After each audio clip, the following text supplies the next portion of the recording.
In this LensVid talk, we're looking at cameras, computers, and lots of lenses. Stick around. So hello everybody. Hello Art. Hey, you doing? How are you?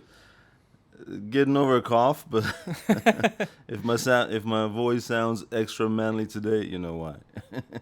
For sure. Now we are doing LensVid talk number 9 today. Yeah, racking them up. Yeah, and this is actually the first, I think, LensVid talk that we were doing after IBC. Last week we did the IBC summary or whatever you want to call it.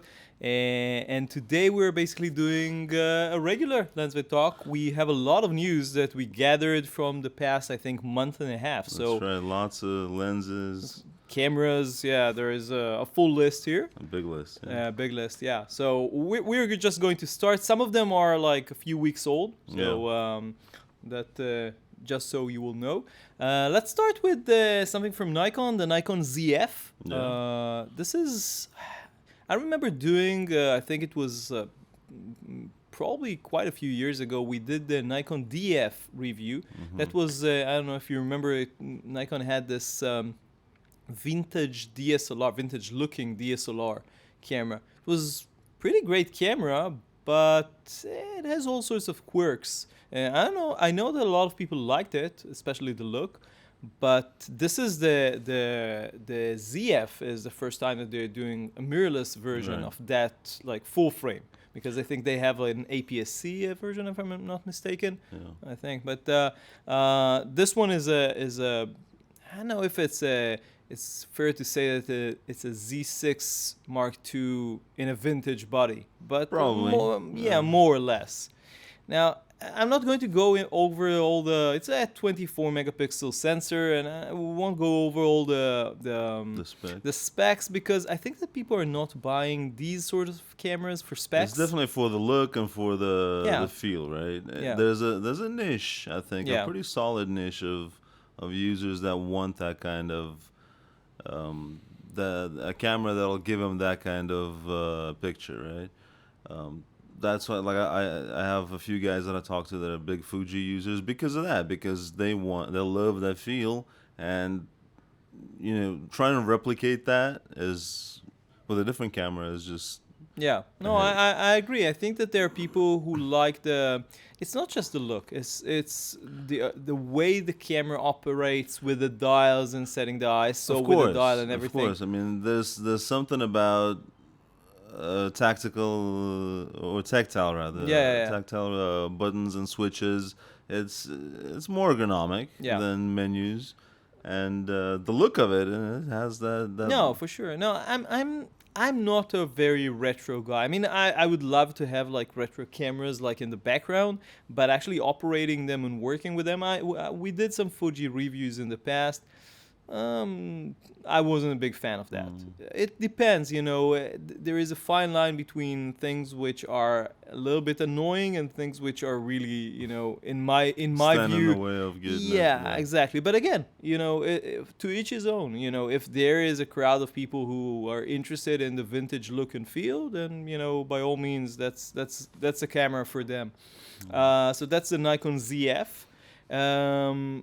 Onto something pretty different. Fuji had this. Obviously, I think we have seen the line of the medium format Fuji cameras, especially the 100 megapixel, way back in Photokina. I don't remember 2016 or 18. I think 16. It's been a few years. Yeah, and now they have this new version of their GFX100. That's the Mark II, because they had, I think, 2 previous versions. I think. They have 50 megapixel. This is the 100 megapixel, and this one is much smaller than the original one. Yeah, those are very beefy cameras. The other one was gigantic. I remember seeing it for the first time. I was like, what the hell? What were they thinking? No, there are people who like big cameras, but that one was like full body medium. I thought I used to like big cameras because I remember at some point when I switched to mirrorless, this was years ago, and down the road I was like, I kind of had that nostalgic feel for I shot for a long time with a DSLR. with a DSLR with a 5D Canon, okay. which is a pretty big camera. It's not the huge one. No, it's not the one. So I picked it up like recently. Somebody had it. What, the Fuji, the big Fuji? No, the Canon 5D. Ah, okay. Which is not the Fuji. It's a lot smaller, Yeah, right? of course. But still, I mean, it's still a lot bigger than the Sonys that we Yeah. use now, right? And I had this nostalgic feeling. I was like, oh, let me hold that. And I'm like, wait a minute, this is horrible. How do you work with this? This weighs 5 kilos, right? No, I think it's great to have a larger, like with my hands, I do enjoy Yeah, the, you have big hands. right, like a larger camera body. But I don't know. I think you get used to it being smaller and yeah. lighter. No, so this one, the Mark II, is much smaller, Yeah. but they do have a grip. So if you do, for whatever reason, want the beefy one, and of course the ability vertical to grip. do vertical, yeah, for sure. So it has the option if you like it. So that's pretty cool. And what else does it have? It has a lot of interesting features. It's a 102 megapixel sensor. Again, it's much smaller and lighter than the original one. It has the optional grip. It has a removable EVF with the option to tilt it. I'm not sure if this is new or the older one had it as well. I think it did, but it's pretty cool. You can basically do like shoot down and Right. look up. Like the old rangefinder stuff. Yeah, but it's not the square No, of big course. screen. I'm looking for an option to They need to do something like that. yeah. Unless, I don't know, it's a totally different topic. Unless we skip that whole step and just have a wearable or something. But We talked about it in one of Yeah. the previous LensVid talks. Yeah, for sure. That can be really interesting. So the screen itself is improved. It's a full size HDMI. It has better IBIS, and they released a 55mm f1.7, which is very fast for medium format. That's So, huge. Yeah, I don't know how it translates to full frame, but it's Yeah, at least 1.4, maybe faster. I don't know. probably. Yeah, so that's pretty cool. So that's the GFX100 Mark II. I think it cost $7,500, something like that. I'll put it on the It's about screen. the right Yeah, price for those. Yeah. yeah. It's, let's say it's, I think in the ballpark a little bit higher than the A1, which is not a cheap camera, but for a medium format. I mean, obviously we have to remember that GFX it's a small medium format, if Yeah. there is such a thing, but it's still And larger than compared full. to other, No, the larger medium formats, Those some are of them, way the more big expensive. Hasselblads and the Phase 1, just gigantic sensor. But that's a different ballpark. Anyway, so that's the GFX 100 Mark II and the lens. There was a few weeks ago a GoPro Hero 12 announcement. Do you remember there aren't that kind of slipped by. I'm not sure. yeah, sort of. Because I think that there weren't so many like innovations in this one. I wrote down a few. So it's a 5.3K 60p camera. You can do 4K 120. Yeah. So that's that. They finally, after years and years and years, brought the 1/4" 20 on Thank the you. bottom. I know. Thank you. We actually got a mod, yeah. not a mod. It's a Ulanzi cage, I think. Well, the cage, yes, but with that cage, if you remember, that was a while back. Yeah. They sent a mod for you could take the screws out from the bottom plate and put in a What, 1/4" a 20? 1/4" 20 Yeah. plate. Yeah. So, So now they put it in the camera. I don't know why they didn't do it. I mean, It's- I know how- why they didn't. how old is that that system? 12 models. 12 models old. At least yeah. 12 years. Yeah. Yeah. So no, the reason why I suspect, I never talked to them, and I don't think that they will, say it, publicly, but I think that they wanted people to go into the ecosystem that they created. Of course. Now, obviously, you can buy a cage with whatever, but I never liked those like two. Yeah, the prongs. I don't like it. think it's the right option for that. I don't know if they did the 1/4" in a smart way with two RE pinholes. Yeah, that's, Yeah, that will probably come in GoPro few 22 generations, version yeah. 22. I know. It's like yeah. That's what else? The battery life is longer. It has extended wider angle option. I how think much wider can you go? It was already No, I'm thinking it's first of all, you can do an ultra wide, but it's not the lens itself. I think it's like an additional thing that you put on the lens. So maybe the lens itself is also wider. I don't know. I'll put it on the screen. Mm-hmm. So that's the GoPro Hero 12. So basically another one, and you have it's not exactly the exact competition, but it's sort of like another. I kind of like their approach, the DJI Osmo Pocket 3. Yeah. Didn't we have the first generation? We have the old one. Yeah. Still around. The one, basically. Yeah, the very old one. I like the fact that DJI,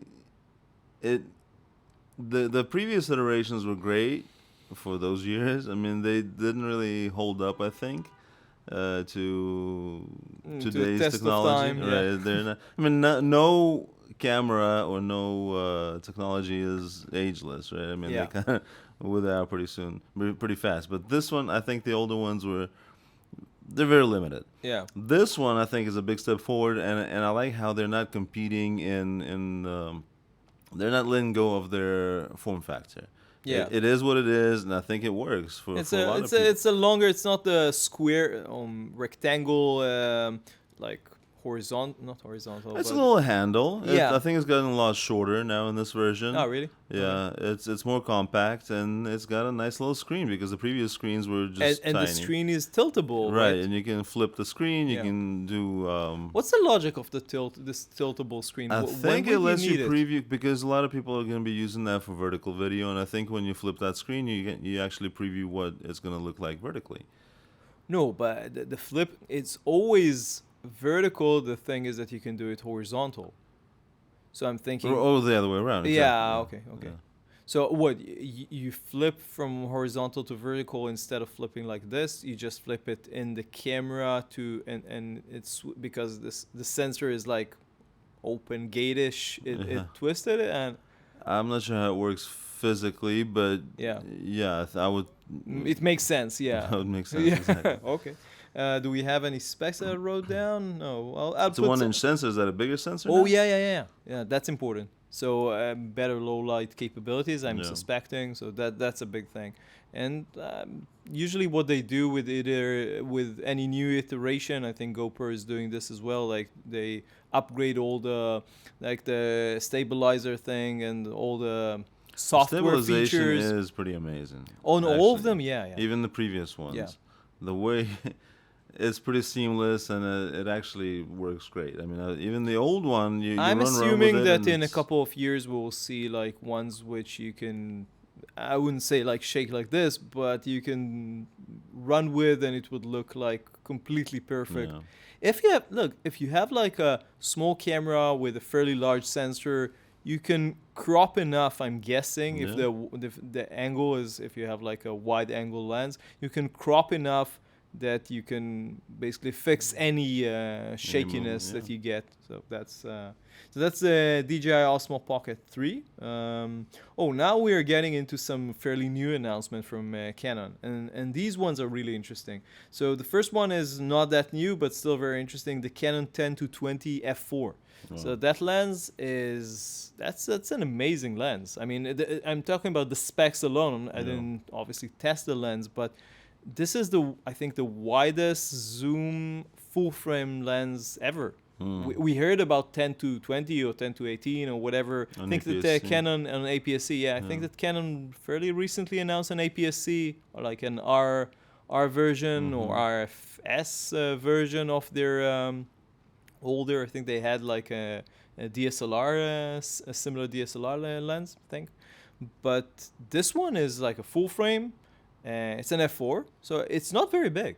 It's I mean, maybe it weighs a little bit. I don't know. I'll put it on the screen. But I mean, it's a lot of lens. It's a lot of glass. Yeah, for sure. But it's a very interesting lens. It's about $2,300, so it's not cheap, but it makes sense. I'm thinking, I don't know who is actually going to use it. It's for like landscape, I'm guessing. If you want like super wide landscape, I know that a lot of landscape shooters would not shoot with more than 14 or 15, something like that. but in some situations you might want more. I know. It's probably a little. I mean, yeah, that's right. I mean, for landscape, you try to go wide, right? Yeah. But at 20, it also gives you an opportunity to do more with the lens than just No, landscape. 20 right? for sure. I'm talking about the 10. 20 Right, is not so- special. The 10 is what's special, obviously. No, that's what I'm saying. Like that range makes it a lot more versatile. Yeah. Of course, F4. I mean, I would say, astrophotography, but you need a lot more light than that. Yeah, probably. But, You can, but yeah. Yeah. Yeah. It's I didn't even think about it in this context. That's with the an interest- ISO capabilities of today's cameras. Yeah. Maybe that is becoming an option. Now, like I've never tried astrophotography at f4, but you know. No, but- I've been to. We're going to do a review of the Sigma 14 millimeter very shortly, and I'm working on that. And I've went with a bunch of astrophotographers to the south of Israel, like 2 months ago, before we went to IBC, and it was a really interesting experience. I'm not an astrophotographer by any stretch of the imagination, but some of them have been doing this for years. And it was interesting. They don't necessarily shoot wide open all the time. Some of them shoot like f1.8, f2, f2.2, something like that, but not f4 usually. Exactly. Yeah, but so they don't necessarily shoot wide open. But they told me that for video, some of this might be like I don't know. It really depends. For video, they might need more open wide lenses. I don't know how this will work for video. Again, as you said, in video is more, I would say, tolerant for higher ISO than Right. stills, Yeah. because the image keeps moving and you're sort of like used to the graininess of the footage than on stills. On stills, you sometimes can see the grain, Yeah. but then again, it's easier to remove, I would say. Of course, yeah. yeah. Now with the tools that we have, Yeah, you can That's not fairly really a easily limitation. remove it. So I know, but the lens itself is really interesting. I know we'll have to talk to Canon and see if we can use it, test it at some point. But that's the 10 to 20 f4, again around $2,300. The second lens that was announced yesterday, basically, we're recording this on Friday. What's the date? the 3rd of November. 3rd of November. So this was announced yesterday. This is the Canon 24 to 105 f2.8. So they had a 24 to 105 for a long time in the R version, basically, but it was an f4. Right. This is an f2.8. Now this is a fairly, I wouldn't say chunky, but it's a fairly big lens. It's basically comparable, I think, in size more or less to the 70 to 200 millimeter, about the same. But obviously, it's a completely different. This is the first one of its kind. Again, just like the 10 to 20. I like what Canon is doing here, because they're Canon's lenses have always been ahead. yeah. No, but in this case, it's not just like optical quality. It's like Right, completely because new designs that did not exist before. Well, that's the thing. It's like we've gotten to a point where optical quality is achievable for like across the Yeah. spectrum. Like that, I don't think you Sigma can is get- doing amazing things with optics, and I don't think there's anybody that's like lagging behind in that. Right now, Yeah. it's like innovations, electronics. yeah. So it's interesting how they're Yeah. getting this done. I mean, what's the limitation, or what was the limitation before today on that? On making this a lens? 2.8, not a 4. I'm guessing some level of miniaturization, like the autofocus motors, and I know actually, it makes sense, because why didn't it do it before? Or was there no What? demand for something like that? Nah, I wouldn't say so. The thing, I think that you would really like this lens, because if I saw correctly, I think on their Canon video, they are also going to release, I'm not sure if with the lens or a bit later, they have this this motor which allows you to do like follow focus from a zoom, or I don't know, like basically control change the, I think it's the zoom. Basically, it's a power zoom sort of motor that you connect, that you attach below. They already did this for other lenses. So it's basically a motor that you add into the lens. It also has the option, I think, to connect something that hold it like when sometimes. Yeah, on basically connected to a rail. It's an attachment basically, which is again important for video. I think that they made this not just for stills, but very much for video as well. Oh, I would think so. Yeah. Yeah, it makes a lot of sense. No, I love the range on that. I would be interested to try. Yeah, because it's basically a 24-70 plus the 70-105. Yeah, which. Yeah, it's a great. I think I've seen Lindsay Adler did a video on this for Canon. She's a Canon ambassador. Yeah, and for her, I think, and her and other photographers like her who shoot a lot of like portraits, but in different like changing focal length, makes a lot of sense. Because you get some really different portraits with that much range. Exactly. You can do very different poses, like. Full body, or 24 you can do a full body for sure, and then you can do a headshot with 105. So it's not 105 1.4, but if you're a studio photographer, it's less important. You are shooting like, actually you don't need an f for that. You don't need an f 2.8. The f4 will do. I think she worked with the f4, and it's a much smaller lens. Right. But if you're shooting outdoors, then especially at like, I don't know, not fully lit situations or something like that, maybe it makes sense. It's an interesting lens, regardless. It's very expensive. I think it's close to $3,000 or around that range. I think it makes sense for a range like that. For a range like that, and this, even if you look at the cost of the 24-70, then this is a notch above that. So obviously. So with that, there were two other lens announcements. The first was a really interesting, fairly compact super zoom telephoto lens, which is the 200-800 f6.3 to f9. So interesting. Yeah.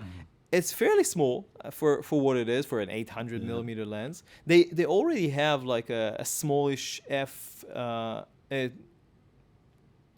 millimeter f11, I think, lens. But this one is a zoom, and it's an f9. So it's a little bit faster, and it's a much longer. It's a zoom lens basically. So for what it is, I know it's an interesting offer. I personally, we talked about it a lot, I think, in the past. I'm not a big zoom fan. For what I shoot, when I shoot with long telephoto lenses, I prefer, a prime lens. Mostly because of the size, the weight, and the image quality, and the aperture to some degree. But you can't, you can have it both ways. If you want the zoom, then it will probably be bigger, heavier, more expensive. So it is what it is. So for people who were interested in zoom, which is fairly inexpensive, I don't know, I'll put the price on the screen. Then that's an interesting option. And there is also an APS-C lens. So that one was a long time coming. It's the 10-18 f4.5 to f6.3. So this is really important because they have pretty like strong APS-C line for like mirrorless one now.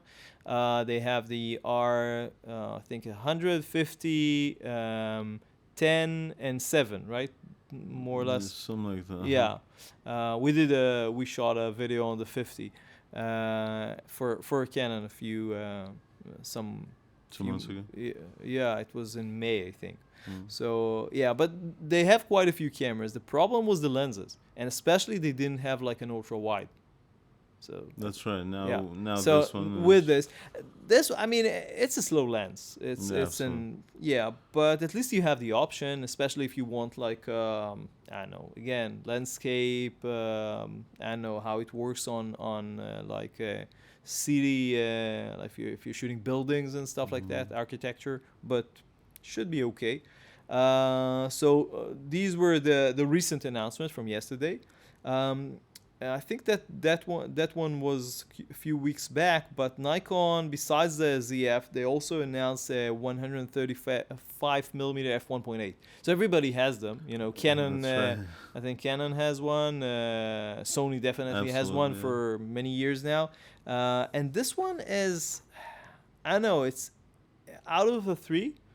I think it's the heaviest. It's around 1 kilogram, very Yeah. close to one It's the most kilogram. expensive too, right? And the most expensive is $2,800. Yeah. It's like lenses are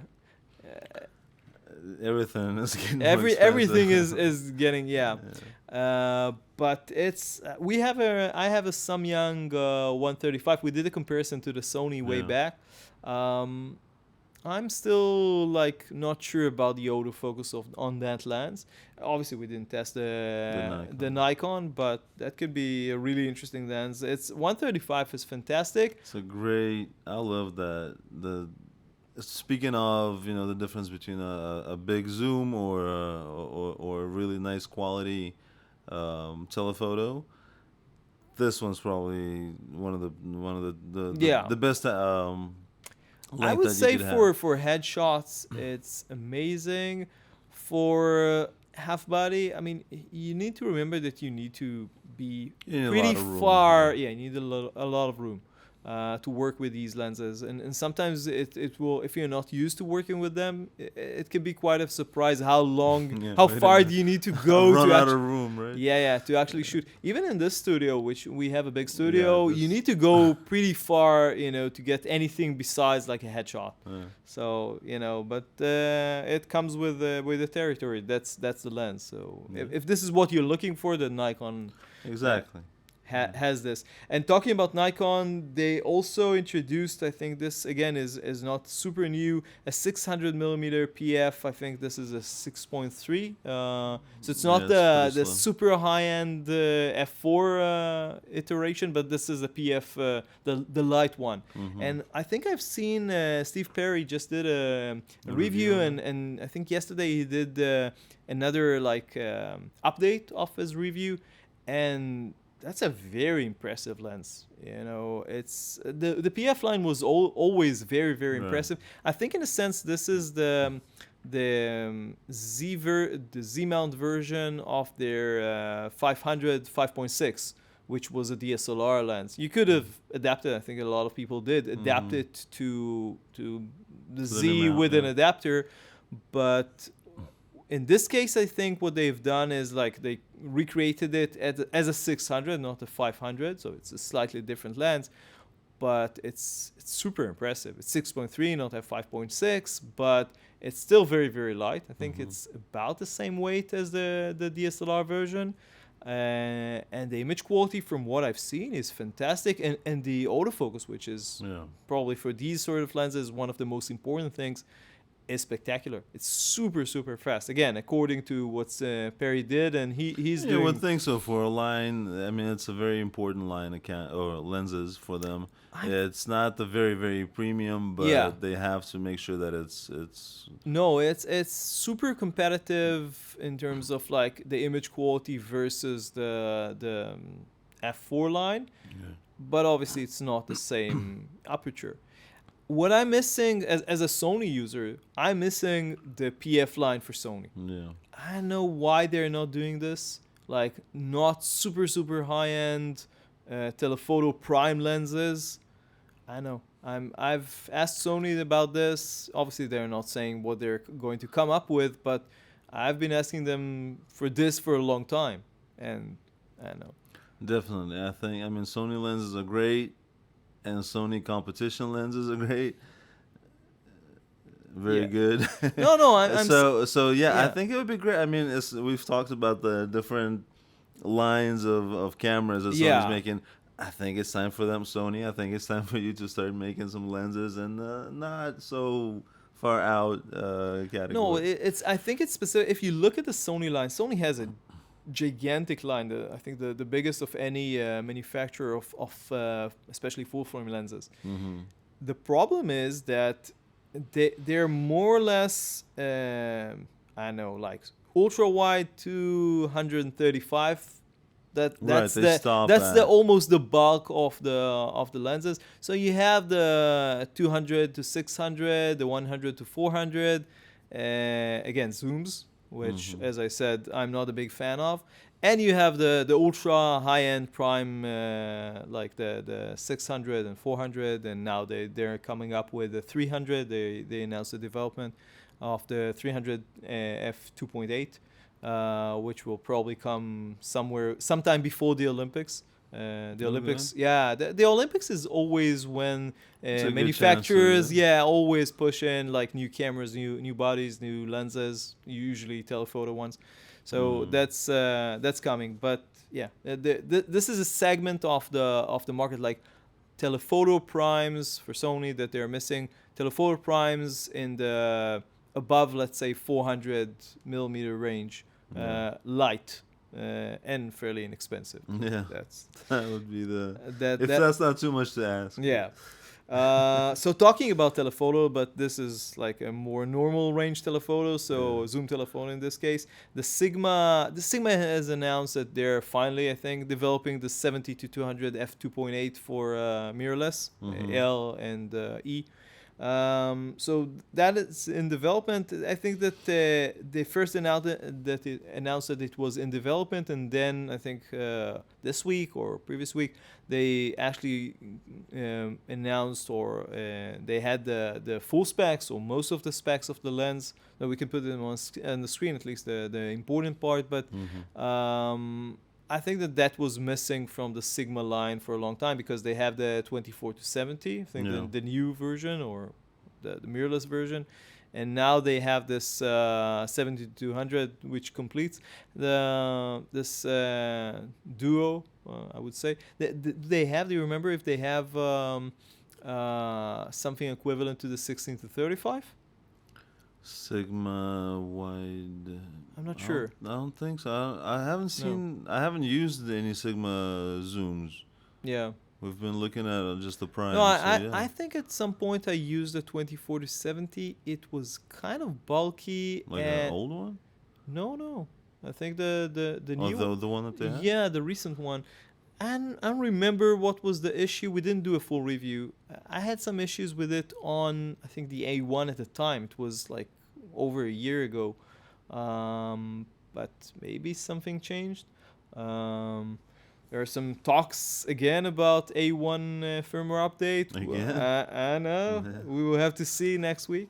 Maybe by the time that this is aired, there will be a firmware update. We will have Sony. to see. Yeah, we're talking to you. We're talking to you. Yeah, this is something that we should have seen in IBC, but we somehow missed it. Somehow we missed half of it because there's just too much to look at. Yeah, that's for sure. But there is the classic Cooke compact Cine lenses. Yeah. It's a line of Cine lenses.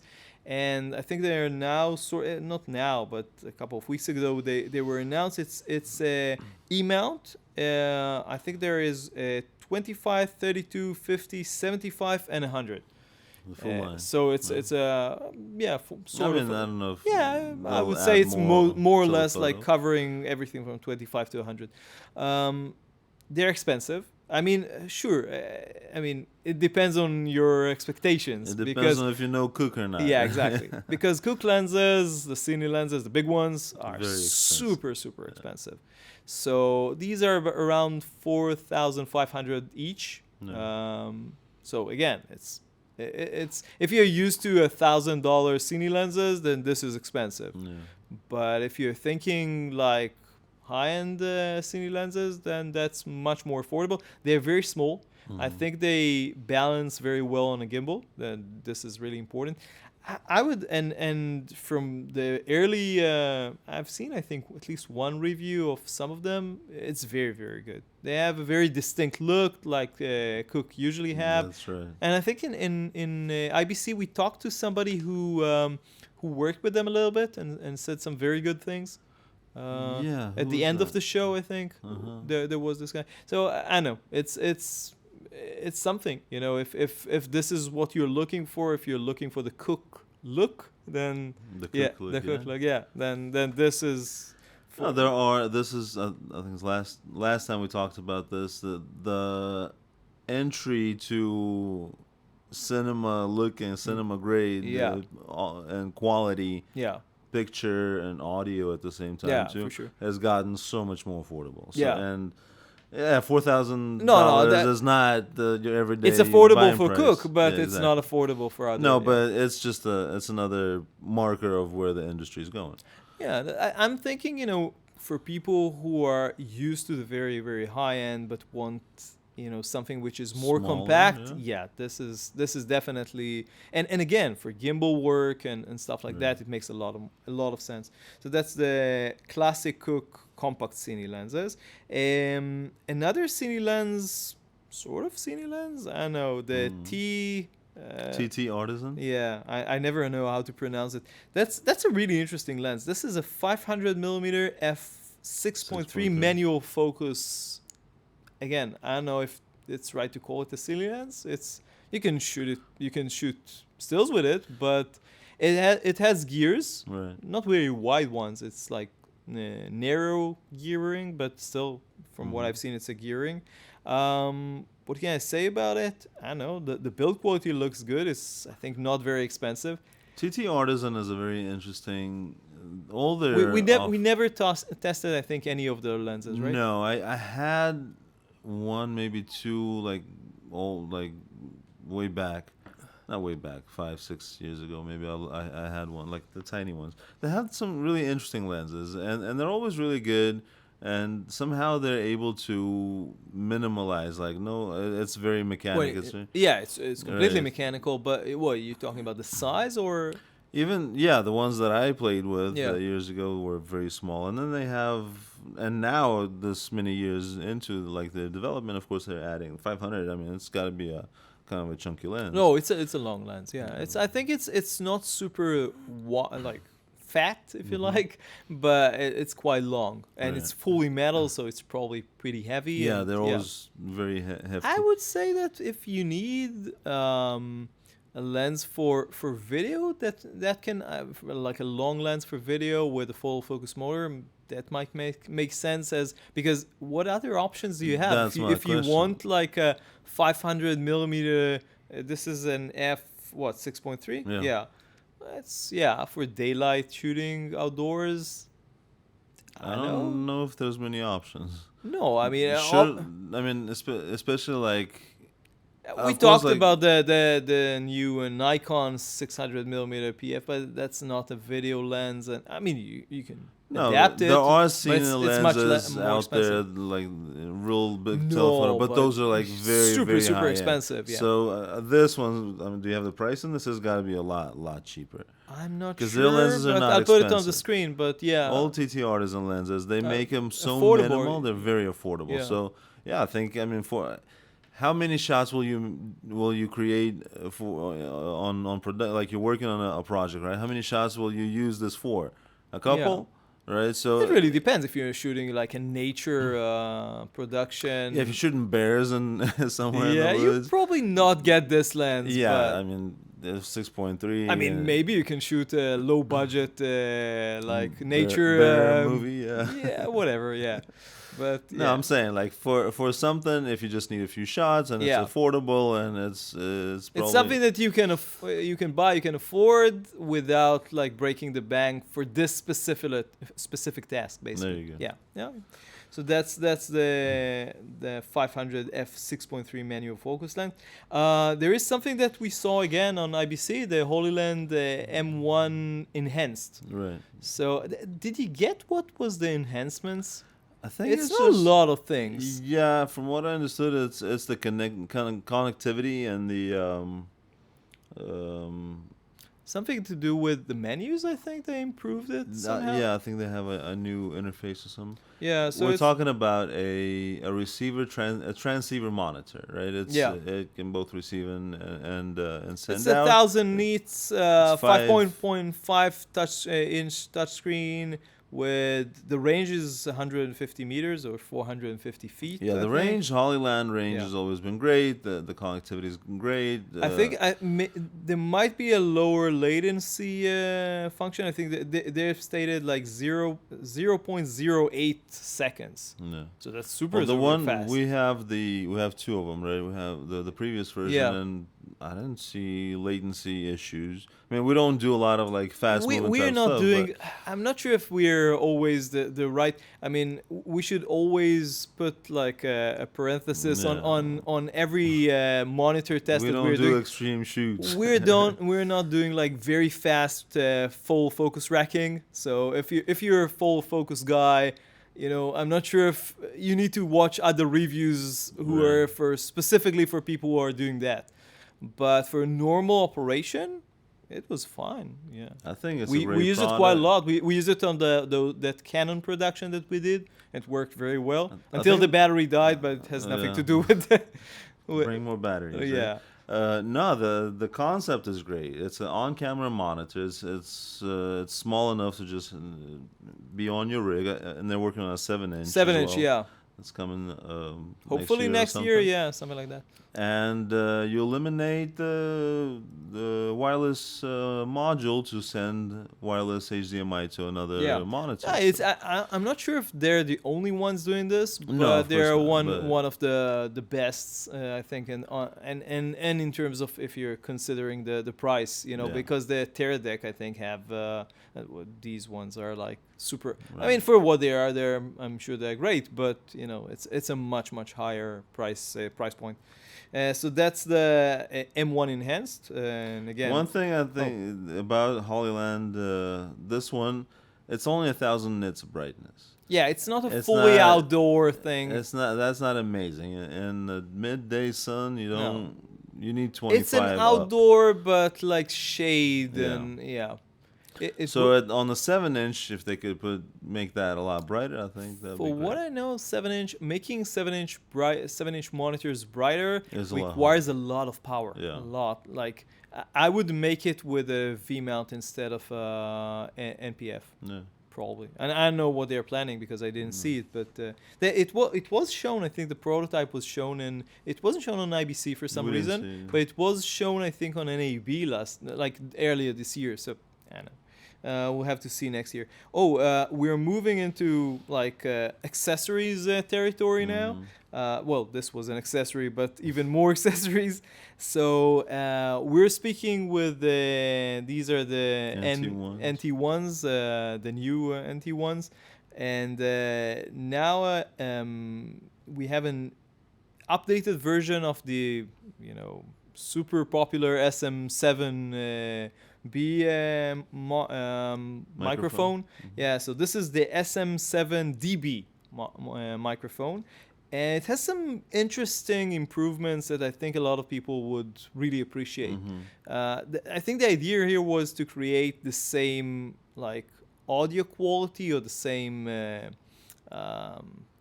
sound, basically. The nature. Yeah. Nature of the sound, but with first of all the biggest issue that a lot of people have been saying for years about the SM7Bs is that you have to gain push in like a ton of gain. So you have a cloud lifter and all of these, and they cost like $100 or whatever dollars more. With this, you have a built-in like boost or amplifier or whatever inside. Mic, yeah. So I wrote down. So it has a built-in preamp, and you have two boost modes. So you can do like an 18 dB or 28 dB boost. You just turn it in the back of the mic. So it eliminates the issue, or supposedly eliminates the issue of the need for gain, basically. Right. So you can plug it right into. We're connecting directly into the XLR of the camera. Yeah, exactly. So in this configuration, I'm not sure we would need to. If we were using an SM7B, we would have to like push in the gain considerably, and then you have noise and stuff like that. But with this thing, that's eliminated, and it has also sort of sound signatures / EQ options. Preset? Yeah, exactly. So that's nice. You can do it in post, but it maybe saves a little bit of time. I'm not sure if it's more expensive than probably than the original. I know we'll put it on the screen, but that's the SM7DB. DB. Yeah, so that's again announced a few weeks ago. Oh, this is the next one is for you. Apple Mac. announced new Macs. Yes. So I'm a PC guy. Art is a Mac guy, so take it. You know. M3 has been announced. Apparently, I'm not sure if it's been developed. I'm not sure what When models you can actually buy what them. models they'll add it into first. Aren't we talking like 14 and 16-inch version? This is what they announced. Yeah, but when they're coming out, I'm not sure. I know. Yeah, so yeah, I would think the 16-inch MacBook Pro. Usually, I think with Apple, it's like fairly close. No, I mean Apple doesn't usually announce something. Well, and that's what I want to talk about. Like where M3 is like, we're still not past how amazing M2 Pro and M2 Max is, which was the regular M2s were not that amazing. the regular M2 Pro and M2 Max, right? It's an interesting, for me at least, and I actually heard other people talk about this. It's interesting what strategy Mac these processors what the strategy that they're taking, because you've got great. I'm still working on M1 on two computers. Yeah. And M2 Pro and M2 Max on two other computers. Oh yeah, you have the M2 on, right. What and of course the difference between the M1 Mac Mini and the M2 Max, colossal difference. Really? Like, yeah. Even though where do you see it in especially in video editing?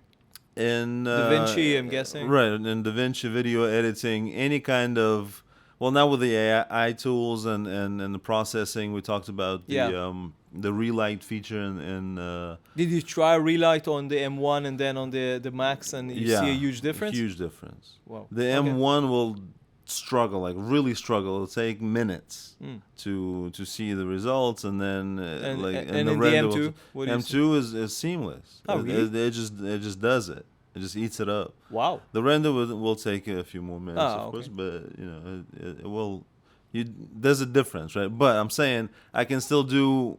Other than that, I can still do anything on with the M1. Yeah. And of course the M2, and of course the M2 Pro, and now you got M3, and I'm thinking, okay. There, in like terms right of now, like the changes, what I've seen is like it's about 15% faster. So yeah. I don't know, 15% faster. Honestly, I wouldn't upgrade. You know, that's what I'm saying. Right. If you're now, on M1, let's say that you're like let's say that you're on the M1, the regular M1, jumping to the M3 Pro or M3 Max, obviously that will be a big change. Right. But if you're on M2, I don't know. Yeah, 15% does not convince a lot of people. I don't think that you're actually going to feel the difference in real life in most cases. That's why I wonder what the strategy really is, because if you're looking at Intel generation by generation, the last generation of Intel, the 14th gen, it was like not a big increase. It was far less. I mean, it was like almost marginal in testing. It was almost as fast as the fastest 13 gen. Mm-hmm. I just got a 13 gen, and even if they would suggest, I would not replace it because I don't see any difference. Mm-hmm. It's like exactly the same. So I mean, we're at a point now where computers are so powerful, both systems, so powerful that any increase doesn't look like much, and you already can do everything else on the previous version. So it's not exciting. I'm not convinced that M3 you're not jumping up and down. But it is, the fact that they're still developing is a marker of where we're going. I mean, they at some point they will find a way to. I just heard this the other day. Some kind of a new semiconductor that they came up with that's different from silicon, and There is for a long time there there have been a germanium Right. whatever semiconductor, but these were very expensive. There are all sorts of stuff. I mean, the silicon is at the end of its life at this right, point. exactly. You cannot It's move. on the We're way at out. like what 7 nanometer going to 4 or 5, and then what to 2 and 1, and that's the limit, because then you're going into like I don't know, quantum issues and all sorts of like problems that I'm not sure how they can solve, and they will need a completely different material to work with Of to course. start back again from like combat all the heat dissipation problems, and you know. But yeah, so M3s.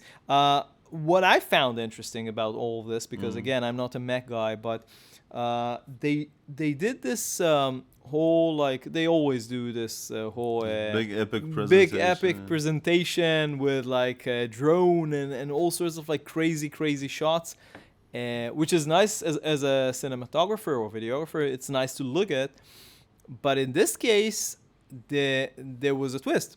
They shot everything on An iPhone. Yeah. 15. yeah. Is it? So Yeah, must have been 15. and there is a BDS. I'll show some of it and maybe link to it in the description and in the article. Basically, they showed a BDS on how they did it, and that was kind of nuts. They've been saying in the BTS that basically they use their more or less normal rigs, which Yeah, are it's like- like nuts. They Oh. look totally overkill for Yeah, an no, iPhone they rig, took but- where they were putting like super high-end Cine cameras. I'm not sure what they usually shoot with. It's a 30-kilo drone, and they have an iPhone. An on it. iPhone. No, that's the drone, but they have this like incredible spinning dollies and stuff like Yeah. that, where they usually shoot again with I don't know FX6 or whatever. Again, Alexas. I don't know what they're shooting with, and they just replace it with a rig with the iPhone, Yeah. everything connected to the iPhone, and that's it. Like the whole thing was exactly the same, apart from the like the camera. Mhm. I'm thinking the only thing that I'm not sure about is how did they manage to do everything with the. Let's say that the image quality is there, because, Yeah, because they, it's they now- can play with the lighting as. It's now a log profile. They can pull out a No, lot. they do have on. No, the, it's now Oh. now that they Yeah. introduced log Yeah, profile in it. It's of course they can get the But picture. how did they fix the whole lens issue? Because it's, I mean, if you want like a It's still limited lenses, and I know Yeah. what you mean. I guess. I'm guessing they plan it in advance, so Yeah, it won't be a limitation somehow. Exactly. You just stay your stage. If you have know- dollies and you can move backwards and forwards, you can sort of compensate to some degree to that. It's not exactly the same, because you know a lens is a lens and like the background separation and stuff like that. But maybe it's not that important for what they're shooting. I know. Yeah, it's actually. I would need to review Yeah. the whole thing. I didn't watch the whole thing, but yeah, I from what I remember, the shots, even like the regular shots, are not very deep. Are not very. Yeah, the focal the depth of field is not very So I know, So- but it's interesting that they were able to pull it off. I think it says a lot about the. It's not the first time iPhone's been used. No, as- no, for sure. but it's But in- this sort of like super high-end production, which is like, it's like very Apple is like usually very clinical. It's not like in a movie you can somehow like hide the way that you shoot with like dimly lit shots and stuff like that. So it makes sense that you can use like any sort of like camera. But this is exactly the opposite. This is like super bright and like it has a very polished look. Mhm. So usually you need very like sharp and like lenses and cameras and everything. So it's interesting that they were able to pull this off. Yeah. So that's the Apple M3 computers and the BTS of all this event shot on an iPhone. Next we have something again computer related. So I've been working with a new QNAP and NAS server for the past, I don't know, 2 months or so, and it's a one of their like higher end ones. I think it's either a 12 or 13 gen Intel chip inside, which is very very fast. It's an i7. The one I'm using, it's an i7. They even have an i9. 32 gig RAM, and it's a very powerful machine. And what they have done recently is, and that one I think is like a year old or something like that. And now they have a new version. Actually, I'm not sure if it's even a new version. It's basically a very similar one or even an identical one, but with 2 Thunderbolt 4 ports. So it looks like, from the footage that I've seen, it looks like just an add-on card. So I'm not sure if I can add it to my machine or you need a completely different machine. I don't know. Well, they have all these different variants They and have variations. a ton of servers, NAS servers. But yeah, Thunderbolt 4s is interesting, and I think in the next LensVid talk we're going to talk about Thunderbolt 5. So that's coming. But the Thunderbolt 4 ports, I think it's very useful for people who need to transfer like directly, because as fast as like even 10 gig is on NAS servers, it's much slower than it's 10 gig and not even that. I mean, it's theoretical 10 gig usually, and most, like if you're using a laptop, say, you know, usually you don't have it. You can do like a Thunderbolt to a 10 gig adapter. I'm not sure how good these are. But anyway, in this case, you can directly connect the Thunderbolt 4 to the NAS and transfer like a whole like a big like chunk of video very quickly. So that's good. The only problem is that these servers are quite noisy. I now have it on my desk.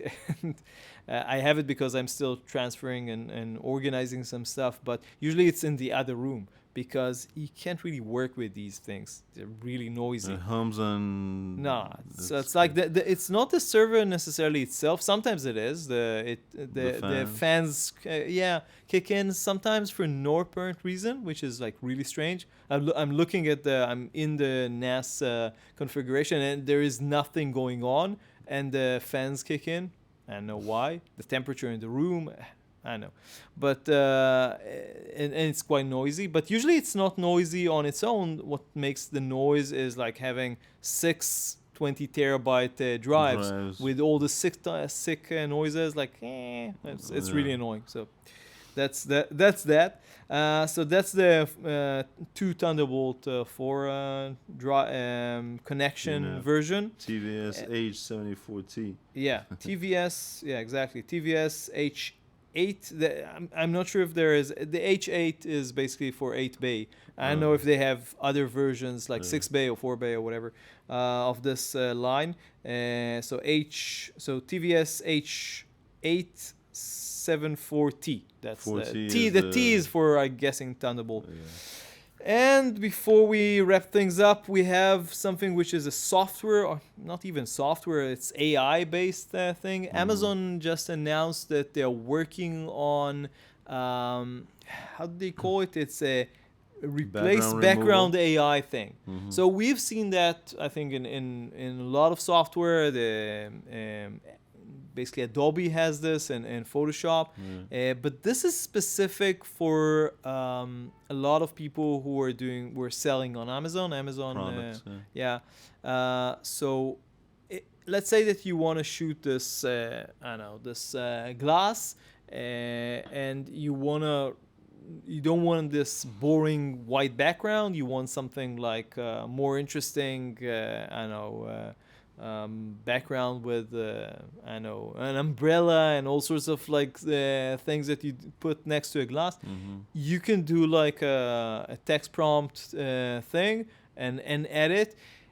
I didn't test it. They have a video about this. It looks interesting. Again, you have to look at how well it actually works.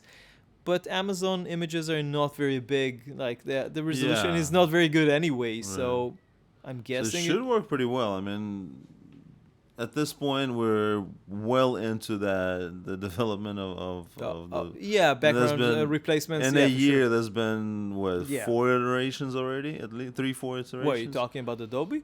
No, Or in general? What in are you general, AI tools, right? ChatGPT They're- 4, 5 Oh, already, yeah, right? yeah, and for and sure. all the rest, Yeah. they're constantly improving. Right? Yeah. So it should be a pretty easy task, right? Yeah, the thing here is that this is very like market oriented thing. I mean, a lot of these AI things are usually used for fun and entertainment and Idea generation. and yeah, whatnot. stuff like that. This is fully commercial. This is like the most commercial that you can have because it's for sales. It's for Amazon stores. It's like I think inside the Amazon So somehow system. it has to be curated automatically so that AI doesn't give you some crazy and then it Yeah, goes on obviously. sale. Right? Yeah.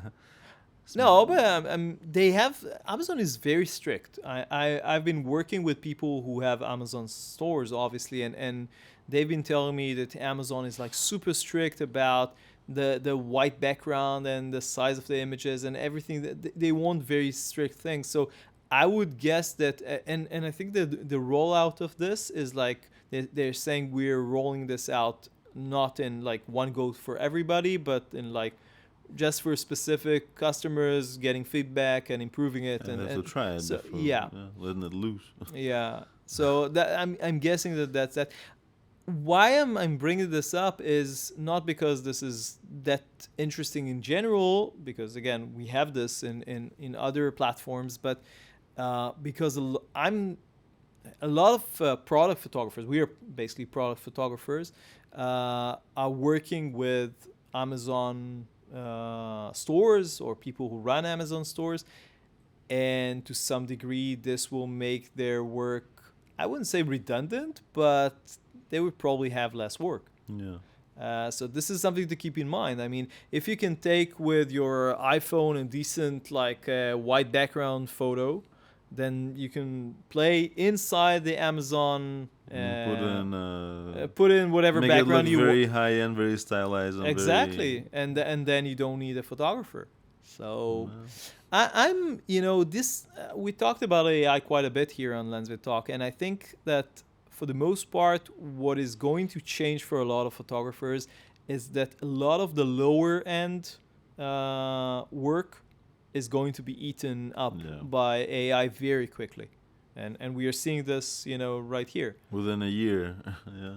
A year, 2 years, a lot of the customers who did all these like low end work where you need it for social, you need it for Amazon apparently, like white background, all this stuff. You would still need maybe a good basic image. So not every Amazon seller knows how to take like a decent white background image. Although this will come as well, I'm sure. I mean, phones, apps now can do probably like the cutout and everything pretty quickly. So yeah, that's the Amazon replace background AI thing. I know. I think we covered quite a bit of ground in this one. That's a lot of information. A lot of information, exactly. And on the next one, there are talks about even more announcements. So it will come. Again, it's important to remember that we are always shooting this in advance. So if you're seeing this, usually what we are doing here is at least already announced, unless it happens to happen just before we are shooting. But it is what it is, and we have LensVid Talk 10 next week, coming very soon. So we'll see you in the next video. Bye. Bye all.